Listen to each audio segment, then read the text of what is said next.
Hello and welcome to this episode of Battling with Business with me, Chris Kitchener. And me, Gareth Tennant. In this podcast, we explore ideas and concepts around teams and teamwork, leaders and leadership, and all things in between. It's a discussion between a former Royal Marines officer and a product manager from the world of business, comparing and contrasting our experiences as we attempt to work out what makes teams, leaders, and businesses tick. And today it's a second part of one we recorded a couple of weeks ago around emergence. In the last episode, we talked about emergence. We talked about it as a strategy. And I think, Gareth, if I remember rightly, you talked about the fact that it, in a sense, that it's not the same as adaptability. These things are intimately connected, and yet they're not actually the same things. Emergence is a set of factors that change, that, as it were, then lead to adaptability. So that was an interesting sort of piece of the conversation. Yeah, so I think we were sort of trying to work out where the distinction was. I've been thinking about it, and for me, emergence is a property. It is the revealing of new information, of a new pattern, of a new trend, new systems. It creates opportunities. It can potentially also create challenges, but it is a property of the system, whether that's an organization or whatever, whereas adaptability is a trait or a skill set, either of individuals. You can have adaptable individuals, or you can have adaptable organizations. They are very, very closely related, of course, because as a trend or something is emerging, it requires adaptability to be able to harness that opportunity. How do you effectively harness emergence? And we talked about this idea of, if you think of it as a sort of a linear line, on the one end, there is a planned strategy, which says this is what we are going to do and why we're going to do it and how we're going to do it. And on the other end, there is an emergent strategy. And I think it's clearly obvious to most people, the value is not one or the other. It is, how do you combine the two? So that's why this phrase harnessing emergence seemed particularly interesting to me. And I think I suspect we're going to talk about lots of conceptual ideas through today, which touch on lots of things we've talked about over many episodes, mission command, all that kind of good stuff. One of the things that I want to do, though, is try and nail this down a bit more and almost start to think about the kinds of frameworks that you can have that enable you to successfully harness that emergence. Because, and we'll do this in a minute, we'll do the game that we normally play, which is, what are the limitations of emergence? What are the benefits? And likewise for planned strategy. The trick is, how do you blend those together well? And maybe that is the first place to start, as I say, talking about those limitations and those strengths, because I think to understand why you might pick one in one situation and another situation, I think that really helps how you create that framework to put them together. So I don't know, let's start maybe with talking about some of the limitations. And let's talk about the fact, isn't this great? Because it allows us to identify, even proactively look out for changes and understand how that will impact us. And going back to the examples we had last time, the example is that IKEA, a particular shop, was very busy. And so they said, well, we can't get back to the warehouse to get your stuff. Customers were just going to send you back. That worked out well for them. They changed their strategy and they turned into the IKEA we know today. So emergence is great. Let's look at the limitations. The first one is lack of direction. And emergent strategy, one of the challenges is you don't necessarily get clear direction or a cohesive version, because by its nature, it involves organically from the bottom up rather than the top down. And I think that, particularly for an organization where we have spoken at great length, the value of people understanding what they're trying to achieve, if that is not clear, either because it is not obvious or because it's still developing, that makes it really, really hard for people to successfully execute or build on an emergent strategy? Yeah, I agree with that. And I think it is clearly a challenge. There's mitigations that you can put in place. So we've talked in the past about the difference between a purpose and a mission. And then, of course, we've also mentioned a vision.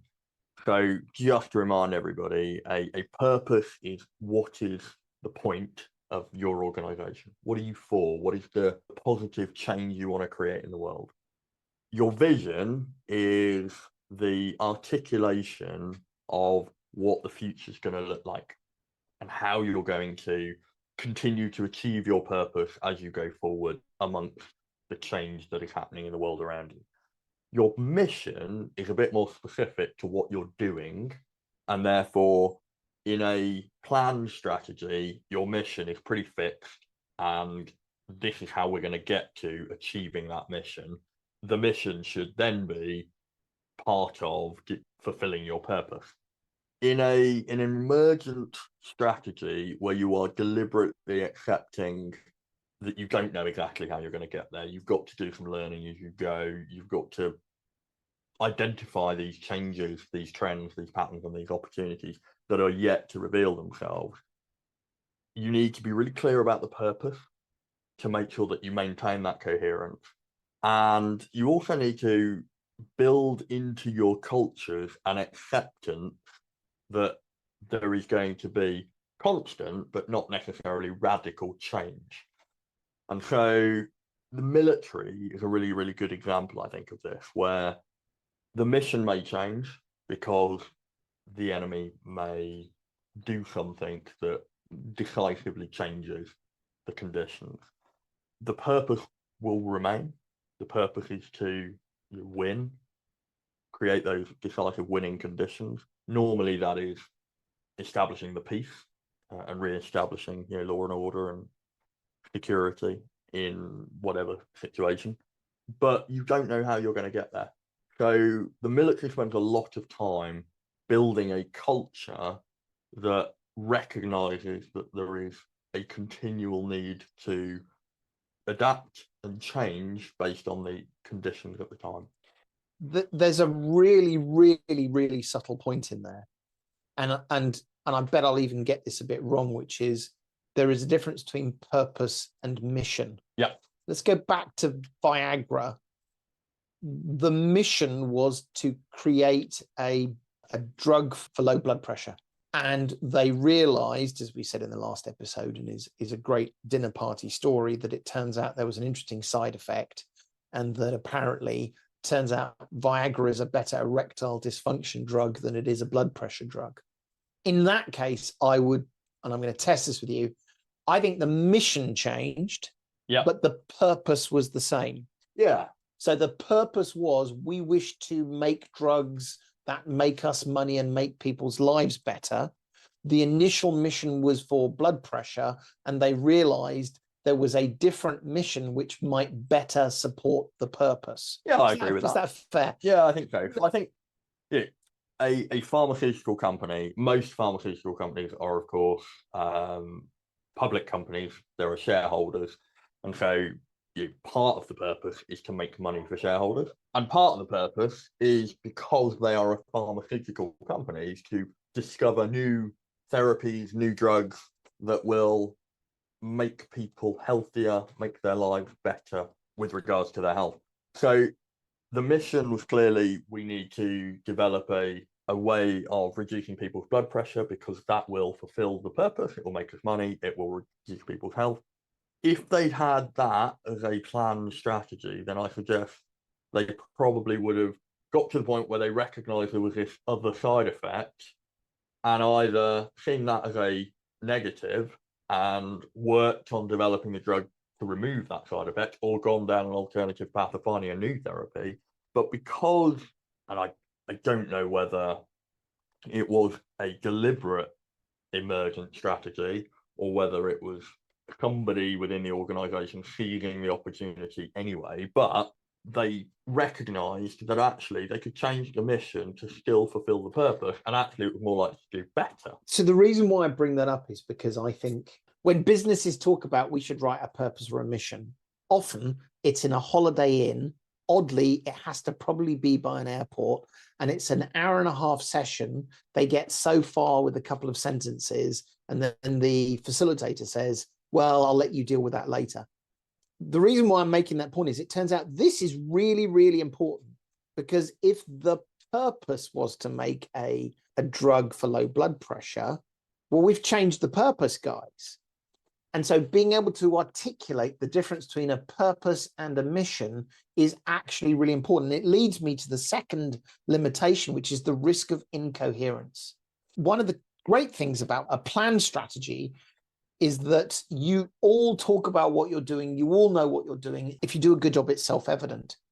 What we're talking about is emergence leads to this change and adaptability, and that can lead to incoherence, an organization saying, I'm sorry, I've lost track. What is it we're doing? And so if the mission is to make a blood pressure drug, and now all of a sudden you're doing an erectile dysfunction drug, when did that happen? How did that happen? So this is really, really important. And I think I've even told this story before, which is, this has happened to me multiple times in businesses I've been in, where a strategy has evolved, or actually more correctly, the tactics to deliver on that strategy has evolved. And even in a planned strategy, the people engaged in delivering those tactics become confused. I thought you wanted me to do a thing, and now you want me to do a different thing. And I've noticed the executive then say, wisely, we're evolving and adapting our strategy. But actually on the ground, that sounds like you don't know what you're doing and you're making it up. So with emergence, when we talk about this idea of a risk of incoherence, there is a risk that the people will lose sight of what you're trying to achieve, and even worse, potentially throw your hands up and say, you're just making this up. Yeah. You are, a different way of saying it, you are not setting us up for success, because there is no predictability about what you're doing. So yeah, and I think in a military context, we're back to the primary principle of war: selection and maintenance of the aim, which is that purpose has to be fixed. Otherwise, you end up where the new information, the change that's happening around you, the complexity becomes so overwhelming that you lose sight of what the point is. And as you say, change becomes something that is happening. People become confused and dislocated by it. And then they start working at cross purposes because it's not clear what the right direction is. And a really good example, I think, of that is if you compare the Second World War, where at the beginning of the war, there was no way that you could have predicted how the war would end. And yet there was a very, very clear purpose that the Allies, initially led by Britain, but ultimately the US, British, French, et al., sort of Allied coalition, had a purpose. And that was to defeat the Nazi regime and reinstate the governance of the countries that the Nazis had invaded. When Eisenhower invaded Normandy, there was no clear planned strategy for how that would result in the end of the war. There was a sort of emerging direction, which is the closer you get to Berlin, the more pressure it puts on Hitler and the Nazis. And of course, there's all the other bits about the bombing campaign continues and the economic restrictions and et cetera, et cetera. Compare that to Iraq 2003 and the subsequent incoherence that resulted from a mix of stakeholders, different military organizations, different nations' militaries, non-government organizations, different governments, and their willingness to participate and reasons for participating. The Iraqi government, which is made up of, again, multiple stakeholders, very, very quickly, the emergence of a way forward for Iraq as a peaceful democratic nation became very, very incoherent. And what you ended up with was people defaulting back to what they do. And military officers in the US, in Britain, across the coalition, had all been to staff college. They've all spent lots of time learning about the mistakes of the past. And particularly if you look at the US, they've had the Second World War, Korea, Vietnam, to learn the lesson that you don't win these kind of wars by having greater hard power and killing more of the enemy. You win these wars through this integrated approach of hard and soft power, of working with non-government organizations by building the rule of law, etc., etc. But as incoherence in the strategy filtered down, what you ended up with was local commanders, local leaders defaulting to what they know best.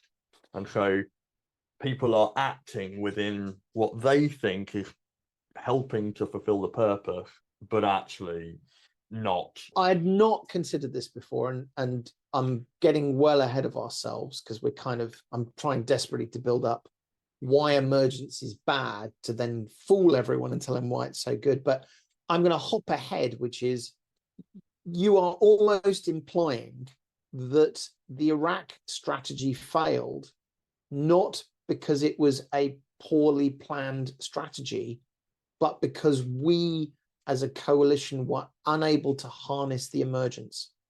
Because I've heard people say we were very good at knowing how to get rid of all the tanks and the soldiers, but there was no plan for what we would do after the last day of fighting.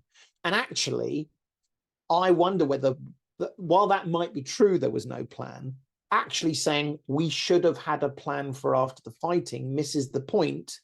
It was always going to be an emergent strategy. And so almost the people who say our mistake was we didn't have a plan in themselves are mistaken. It's not that our mistake was we didn't have a plan. Sure, it would have been useful. Actually, the mistake which happened time and time again was that people were unable to successfully harness and create an emergent strategy. So, yes, and whilst this episode is not about how we got Iraq wrong, and I'm sort of being put on the spot here a little bit, and I want to just couch my words in. I'm this is my view, and it's not necessarily the correct view, but I would say, yeah, the answer is not we didn't have a plan. The answer is we didn't have a coherent strategy, and that's subtly different. We've talked before about how if you just talk about a plan, you're not taking into account the uncertainty, the unknowns, and Iraq as a case example of counterinsurgency, of nation building, it is absolutely in that space of, because you are having to uncover new information, because you are dealing with complexity, not complicated issues. Yes, we absolutely needed a strategy that brought together multiple stakeholders to learn and grow. And so the failure was not we didn't have a plan. The failure was we didn't plan on having an emergent strategy post. Yes, that's right. That was, yeah, that's exactly. I think that's really interesting. The reason, rather than this being about Iraq, I think it's such an interesting example, which is nobody I've heard talk about Iraq has talked about this concept of emergence.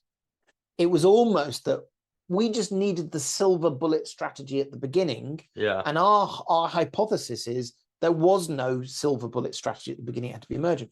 The reason why I use that is if that is an example with something as obvious in Iraq, I think this proves the point that emergence is all around us. And actually, we to some degree underestimate the importance of understanding this. The fact that we went into these episodes going, there's this thing, it's emergence, we should talk about it, but we don't quite know. Actually, it turns out it's way more important than maybe we'd imagined. Anyway, sorry, that was there you go. This is, as we go through it, we figure these things out. So the last one about limitations of emergent strategy, which I love because it's so bad. It's really difficult to evaluate an emergent strategy. Yeah. By its definition is evolving and changing. And so therefore, either in reality or arguably because we're fallible human beings, we would throw our hands up and say, how can you track the success of this when it's emergent and we are seeing it? And I think that is true, false, and dangerous in equal measure, if I can mix those things. So we did an episode on measurement of performance and measurement of effect, why they're different, why they're both important. And if you haven't listened to that, I recommend going back and listening to it, because there we started to explore some of the aspects of measuring success, effectiveness in complexity. And I think that's the really important point here. This episode seems to be dwelling on Iraq because I'm going to bring up Donald Rumsfeld. There's what I like to call Rumsfeldian logic, but yeah, Donald Rumsfeld famously, when obfuscating a question about weapons of mass destruction, talked about known knowns, known unknowns, and unknown unknowns. And I think that's really important because when you're talking about emergence, the fact that things are going to be revealed, that trends, patterns, systems are going to reveal themselves, means firstly, you have to be willing and open to learning new things and have the sensors and the data collection and the information collection to be able to recognize that. But more importantly, you have to have a process or a system in place to be able to recognize and analyze what is important. We have a tendency to try and measure things to work out whether we're doing the right thing or not, and we measure what is tangibly measurable. And that, as the adage goes, the things that measure are the things that get done. But when you're talking about emergence, there are things we don't know. And so recognizing, firstly, what's important to measure, but secondly, recognizing that there are things you can't measure that are still important. And therefore, having the right approach to interpreting and analyzing the information without being doggedly rigid to some sort of statistical analysis, there is definitely an art to this. Yeah. Well, but you have actually, we can almost finish the podcast now. We have proved definitively with an emergent strategy, there's a challenge around lack of direction. There is a significant risk of incoherence, and it's really, really hard to evaluate, right? So emergent strategies suck. Of course, planned strategies, you're going to laugh, everyone, so suck as well. So we've talked about this, the challenge around emergence. Now let's go back to planned. You crazy people waiting for something to happen to tell you the direction. It's all right. We got into the hotel at the beginning of the year. We did our 3-day planning for the strategy for the year. We listened to all your podcasts. We have a purpose, we have a mission, we have a strategy. What happens now? Well, you've got a risk of rigidity and inflexibility. This is the plan. This is the strategy. Shut up, everyone, and get on with it. Going back to the point you made about experimentation, about this idea of novel approaches, the idea that someone getting customers to go to the warehouse could be a really good thing. We should try that. Let's have another week where we let them go to the warehouse, because there might be some terrible things that happen because of that. But let's see what actually happens in real life. And so making experimentation part of the strategy, a clearly understood, measured and value part of that strategy, because we said before, it's hard to measure things. Well, what if one of the things you measured was the experimentation? Yes. What if you could measure the outcomes of the experimentation? Does that get closer or further away? You've got something there. So I think that's really important. And in your world of software, of course, you see that with beta testing. So different versions of the same software to different users to see how they respond to it is an experiment. And and the word experiment is very deliberately used, because just changing stuff on a whim doesn't help you get after what works and what doesn't work. An experiment is something where you hypothesize a result, you know what you're looking for in terms of the change, you know what to measure in terms of what you hope is the positive, or even you might experiment to work out what is negative, but you know what you're looking for. You then go and measure it, and you have your test case, and then you have your benchmark to test against. You have something now tangible. It's an experiment. Whereas quite often you see the word innovation gets thrown out as doing things differently. And it becomes change for the sake of change rather than change for the sake of learning the emergent principle. So let's come back to change for the sake of change, because I do think that's a really key topic to talk about. But just before I get there, what I hope we do in this podcast is not just state the bleeding obvious. So you said the importance of experimentation, and everyone nods and says experimenting is important. I can tell you businesses do 1/10 of the experimentation they tell you they're doing. And someone should be shouting at me like, anyone who disagrees with me, I would love to have a debate in a bar about this, because there are many experiments, but there is not as much experimentation. In other words, is an experiment truly an experiment? Do you change your mind based on it? I can tell you your point about beta testing. It is unusual. I will get in trouble from many of my colleagues. It is unusual that people really change anything during beta testing. They will look for bugs. They will look for things that don't behave. Right. But more often than not, customers will come and say, yeah, but if you did it like this would be better. And say, that's great. We'll do that in the next version. So experimentation is not a word. It is a process that you have to do. And by the way, another thing about experimentation and even innovation is often it is an excuse for, I've had an idea. I don't normally get to be allowed to do my things, but if I call it innovation or an experiment, it is less questioned. In other words, you're not truly experimenting. This is just an excuse for you to do something. And I'm sure we've mentioned this phrase. Oh, I'm going to go off on a rant. I can feel it. It's going to ruin our timing, Gareth. Ruin it, I tell you. The amount of software businesses where the phrase skunk works project is used. And before I truly trash myself, sometimes there is value in taking a team away from the day-to-day, allowing them to experiment and try things. More often than not, my experience, and before anyone tries to say I'm not right, I've been doing this for 30 years now, is skunk works is not because someone truly believes in experimentation and is ready to be proved wrong. Skunk works means they won't let me do it, and so I have to hide it. But if I call it skunk works and I get found out, skunk works is cool. So you've got to be really, really careful about these things. Maybe the point here is going back to the whole purpose of this episode around how do you harness emergence. I can't stop you being dragged into that trap, but be really careful. With emergence, there is a massive opportunity for people using emergence as an excuse for doing something that they want to do or think they should do. Yeah. Which kind of goes back. Yeah. That was the point I was almost stopping for you when you were talking about cool. Yeah. So just to push back slightly, having said all that about experimentation, hypothesis, have a clear thing that you're going to measure, there also has to be a recognition that some of this is about creativity. 100%. So in the last episode, we talked about, I brought up two things. One is the idea of sculpting something out of a block of marble.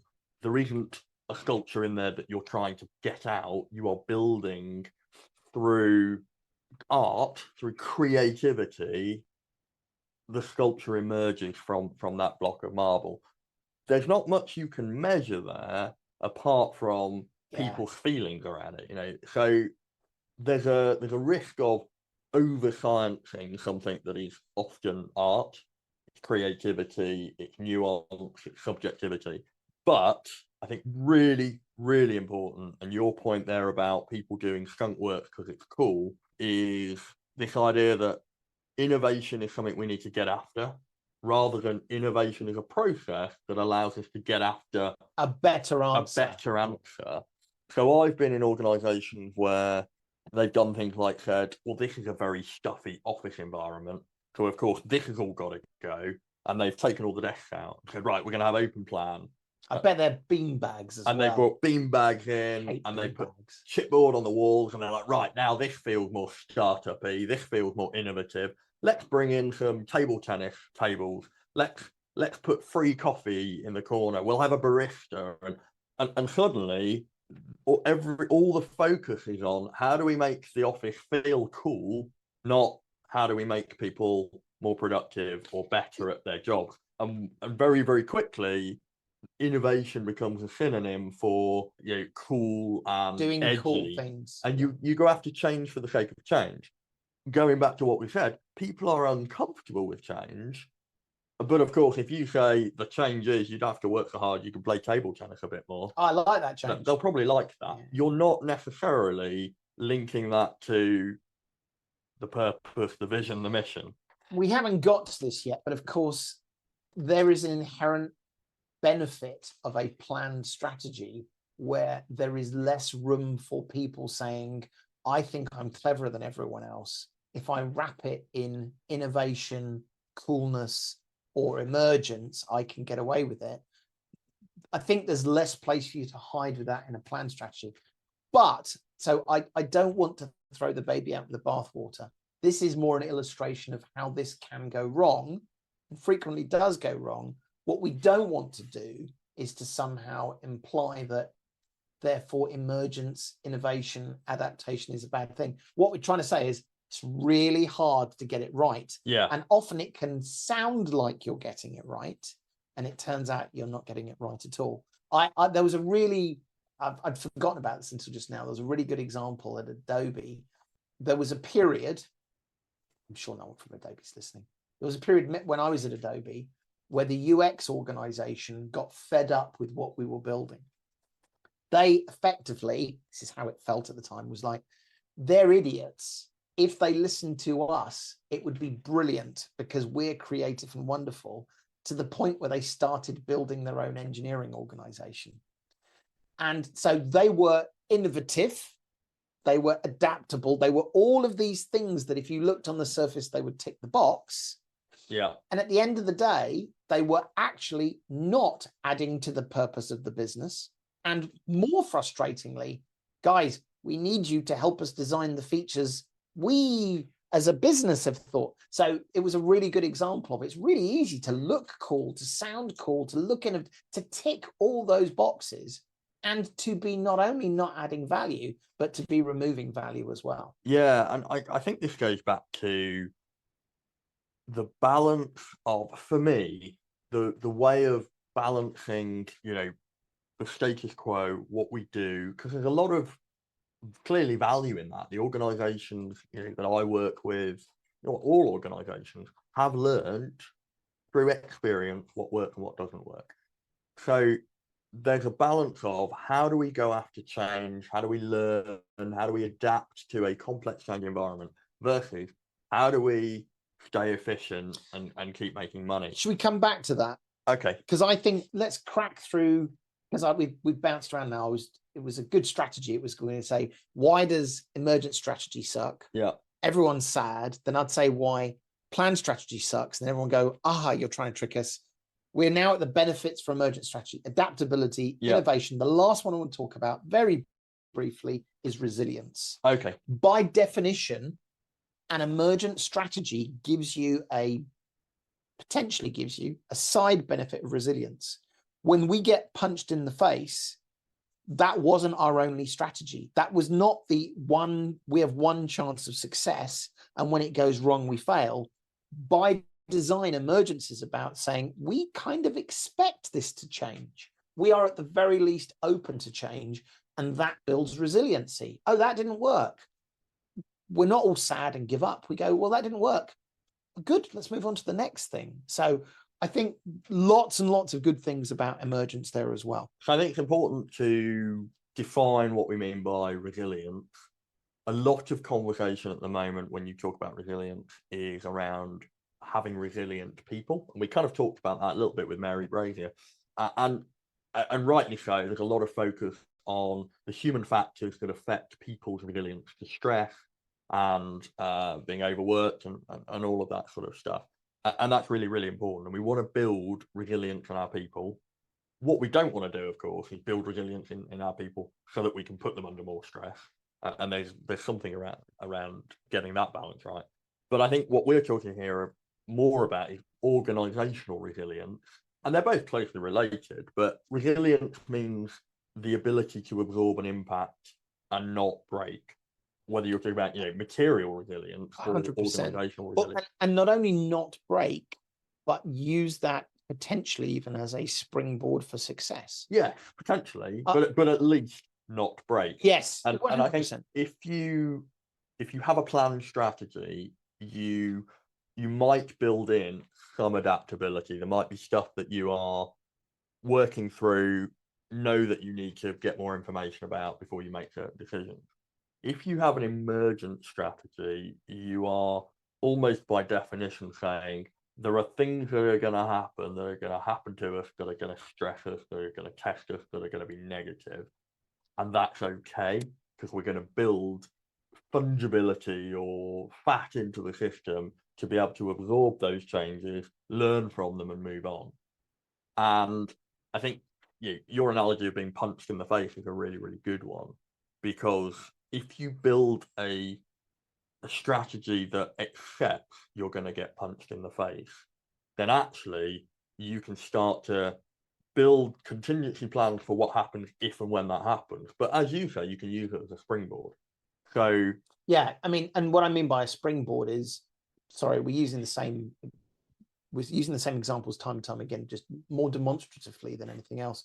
The guy who said there are too many customers and there's not enough people behind the counter today, you could have given up. You could have shut the shop. That is a punch in the face. The springboard is the person who says, oh, well, I'm going to try this other thing.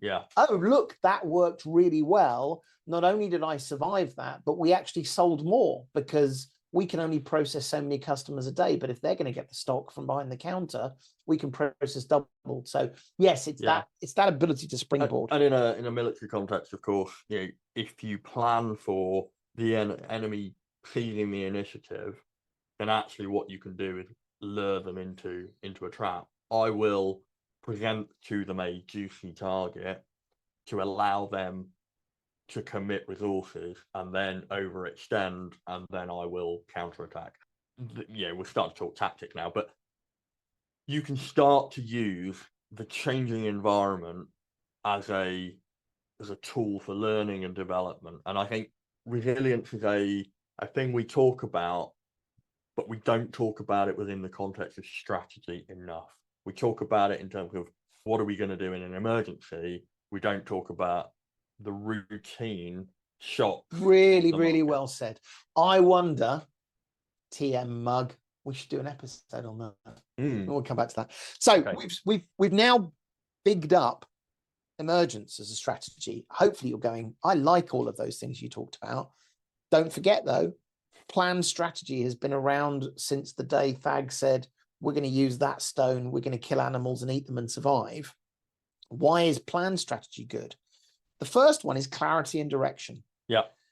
When you can say to your organization, this is the purpose, this is the mission, these are the tactics, if everyone has that level of understanding, you have a greater chance of success.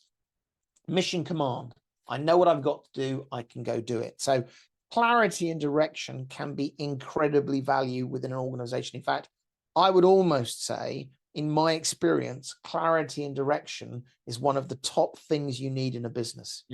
Well, of course, you need clarity and direction in both a planned and an emergent strategy. Agreed, but I think it's a lot harder to correct when you're in that emergent space. And I would say not only is it harder in emergent space, it's hard enough in a bloody planned strategy. We won't be releasing this for a couple of weeks. On Monday, I'm going to be talking to my people within my own organization. And one of the first questions I'm going to ask is, can you tell me what our business's strategy is? Because I think that will be really interesting. I suspect what I'm hoping for is they will be able to broadly articulate it. But actually, the majority of businesses I've been in, when you get to sort of the middle management layer or even the ground floor, they can't articulate it. I'm like, but we haven't changed it. It's hard enough as it is with the plan strategy. So clarity and direction, enormously valuable. I'm now going to put my nerdy glasses on and say risk management. In an emergent strategy, risk managers will pull their hair out. What did you do last week? You let people into the warehouse. This is a disaster. Imagine if one of them got hit by something. You are not allowed to do those things until you clear them with me. In a planned strategy, risk management is significantly easier. I know what the scope and the bounds of this risk are going to be. I can effectively think about and mitigate against those. And while that sounds a bit nerdy, let me be very clear. These nerdy things keep your business alive. There are risk managers around GDPR. Well, that sounds nerdy. Well, it's nerdy, but it could also cost 10% of the revenue of your business this year for a single violation of GDPR. Everyone, this is really important. So I can imagine the risk managers saying, let's now have an emergent strategy, everyone. Yeah, absolutely. And it comes back to a couple of points we've already made about being uncomfortable with uncertainty and unknown unknowns. So when you have a planned strategy, you have a far greater appreciation, or at least expectation, of where resources are going to be required. And that's good management, isn't it? It's the balancing of resources. In an emergent strategy, it's far harder to predict, but there are things you can do to mitigate that. So, well, I just want to go back, because we slipped from risk management into one which was my final one, which is resource allocation, which is exactly what you just said. Well, I think the two things are closely related. I think they are. But I mean, we yearly planning or quarterly planning, you say these are the things we need to do. Okay, we've got 5 people, you can do this, you can do this. That idea that says if we have visibility, resource allocation becomes far easier. It is not impossible if you have an emergent strategy, but again, it is harder. Now, we had a coffee before this and we got into an interesting, robust conversation, if not argument, about how easy that is. And Gareth, and you should do this in a second, talk about how the military thinks about this. Yeah. My hypothesis is actually civilian organizations find it much, much harder to manage that resource management for a couple of reasons. But Gareth, why do you think the military finds resource allocation potentially in an emergent strategic situation, one where you don't have a single unchanged strategy? Why do you think the military finds that easier? So I think by its nature, what we do in war fighting, so in a war fighting situation, you are dealing with risk and uncertainty at levels that are, well, they're at the highest stakes. They are inherent in the system, and they are inherent in the system, and they are perhaps, I would argue they're inherent in all systems, but they are perhaps more obvious. I think they're extreme. The way we described this over the coffee was, in my world, I know we're going to fight in that field there for the next 3 years because we don't change fields. Yeah. For your answer from the military is, we have no idea which field, fjord, mountain, or jungle we're going to fight in. Yeah. And so therefore, inherently in the system, we are designed and we are built in a way that says we are more optimized to fight in a variety of places than we are to fight in one place. So I think the statement "we have no idea" actually is incorrect. That's unfair. We absolutely plan on potential futures, but what's important is in that plan you build a level of flexibility that says, broadly, we think it's going to look like this. We know it's not going to be perfect, but as long as we're broadly right, we can shape it and focus as more information becomes apparent. But when it comes to risk management, if you think about something like casualties, so it is a fact of warfighting that we are going to take casualties. You can plan for that. But we don't know where, we don't know when, we don't know how many. So what you need to be able to do is to start to allocate resources and come up with plans that anticipate broadly how many casualties we're likely to take. But if it goes up significantly or down significantly, we can flex and adjust. And part of that is taking experience. So we have literally lookup tables that say, if you are an organization of X size, or if you're an armored brigade, then in this kind of warfighting condition, you are likely to take this number of casualties per hour. And that's based off historical data and all sorts. And of course, that isn't going to be the reality, but it gives you a start guide to say, could we at least deal with that? Right, now what happens if we have a mass casualty incident? What happens if that doesn't happen and actually we have an easy day? Can we push our resources further forward? Can we support somewhere else? And it gives you a framework from which to start to make those decisions. It's the same with vehicles. Vehicles will get destroyed, they will break down, they will be damaged but recoverable. And so you have to start thinking about the allocation of resources against potential negative futures. So I think that is I was about to say fundamentally, but that sort of suggests there's no variability. That's really different to a civilian world. First thing is you are optimizing for a wider number of outcomes. Yep. A wider number of predictable outcomes. And in the civilian world, we both do not optimize for we optimize for a smaller number of outcomes because we need to optimize our resources. In other words, frequently you might say we're spending a huge amount of time or money training people to fight in a jungle and the next war is in a desert. Well, wasn't that a waste? Well, no, because we know it could have just as likely been in a jungle. The idea that you take the civilian equivalent and you say we should test two kinds of drugs, no, we have to put all of our resources in one thing. So there's some really interesting differences there, but maybe we're not as different as I would like to make out. So I think we want to think about it being different, like war fighting. Well, that's uncertainty and it's chaotic, and so you do it differently. But I would argue actually there are elements of uncertainty and chaos and complexity in the civilian world. You're absolutely right. Rapidly changing environment that do demand a similar approach to strategy. It feels to me, as a person involved in this day to day, though, and I'm not claiming this is correct, I'm just telling you how it feels, which is an interesting indication, is it feels like that would be waste.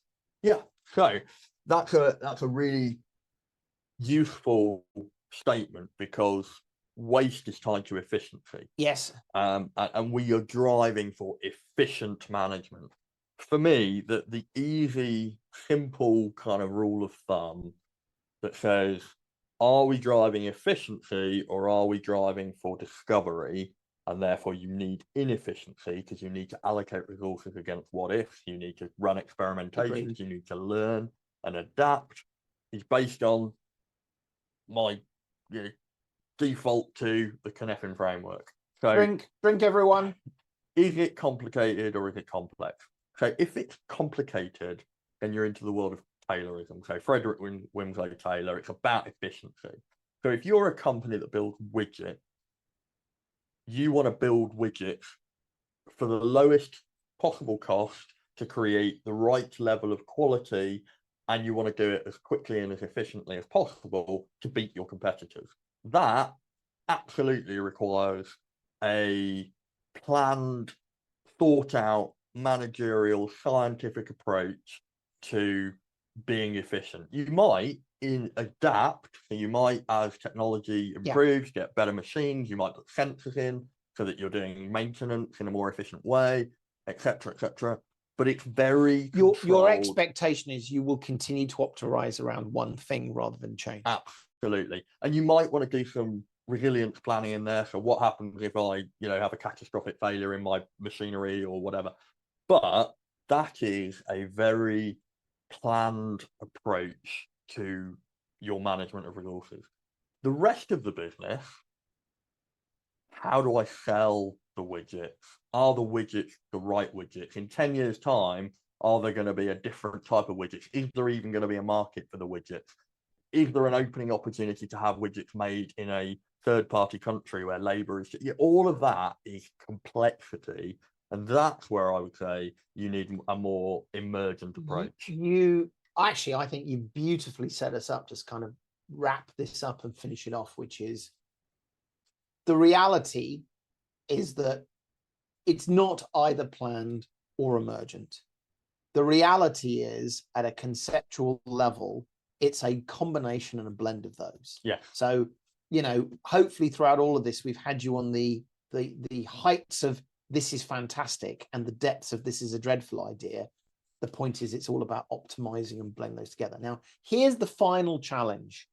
And I think this is the one that you beautifully queued up, which is, we've spoken now for over 2 hours about emergence and how people might think about emergence, and even started to point to how you harness it. What I worry about is, in the hands of the average organization, and you say to people, you should do emergence, is almost as dangerous as you should do innovation, which is, I conceptually understand what you're trying to say, but I've never done this before and I don't know how to get started. So how do we give people frameworks to think about this? And I wanted to take your point, because I thought it was such a good one, which was, in my world, we have both complexity and complex things, complicated things. See, I nearly got my Kneffin wrong. Drink, everyone, I said Kneffin. When we decide what we have to go and build, that is complicated. Yeah. I want people to optimize the process of building the software in the most efficient and effective way possible. That's really important. However, there is another element of my business, which is, what should we do and how should we do it, which is which includes the emergence piece. Yeah. And it includes both plan, strategy, and emergence. So here's the challenge that middle manager has got. When do I say to people, wait, we should be doing emergenty things, versus when should I be doing optimization things? And I think so the first statement there is, I don't know I'll be able to answer this particularly well. It's really important we give people guidance, because just saying you should harness emergence isn't going to work. But I think there's some simple things. Rob, we talked about, head of innovation at Saab and ex of NATO, talked about some simple activities he would do. So in NATO, they created the innovation fund. Yeah. Oh, so money in that fund should be used for innovation. Yes, not just paying for bullets. No, there's a different fund for paying for bullets. Rob has a team of people who understand their purpose and mission, Yeah, is to experiment.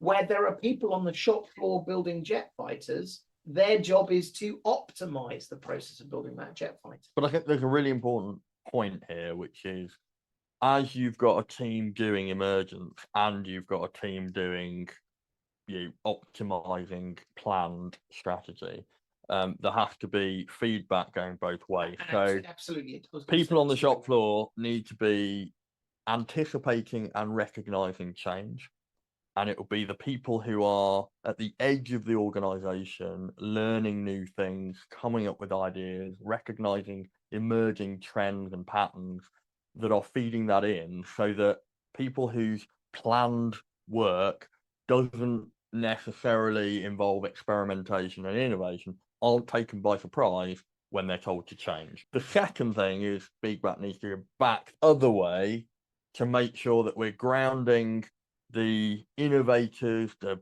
free thinkers, the experimenters, the creatives with experience of what works and what doesn't work. And I think, for me, to draw this to a close, the thing that, and I don't think there's a right or wrong answer to how we approach this, but I think the one thing that's really, really important is this military philosophy or concept of command, which isn't necessarily that well understood in the civilian world. We've talked about it before, but it is effectively, command is allocating responsibility, authority, and accountability at all levels of the organization, so that people know what they are capable of changing, what they are capable of resourcing, so that they know where they have the authority, the accountability, and the responsibility to implement change in the organization in order to get to the mission, the purpose, understand we're heading towards this vision. So if you don't know what you are responsible for, or if there's any kind of ambiguity, or if there's any uncertainty around that, then you will default to being risk averse.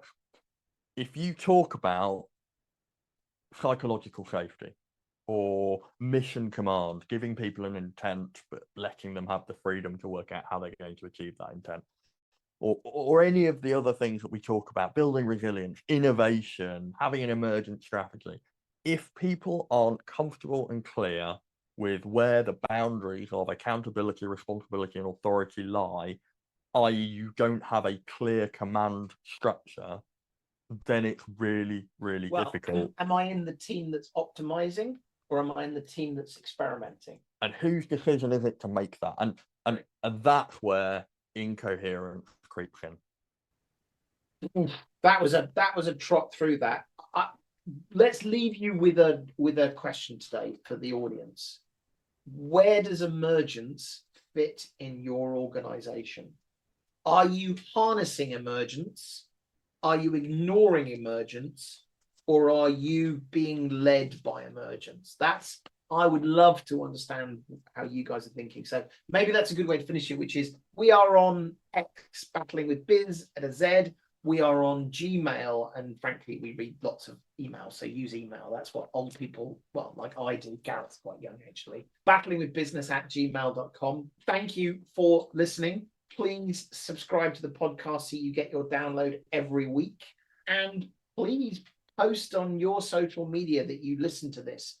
Put a link to it. Get your friends to listen to it. Please do write reviews on your podcast platform of choice. That really helps us find new people as well. Anyway, thank you very much. We'll see you next time on Battling with Business. Wonderful. Cheerio.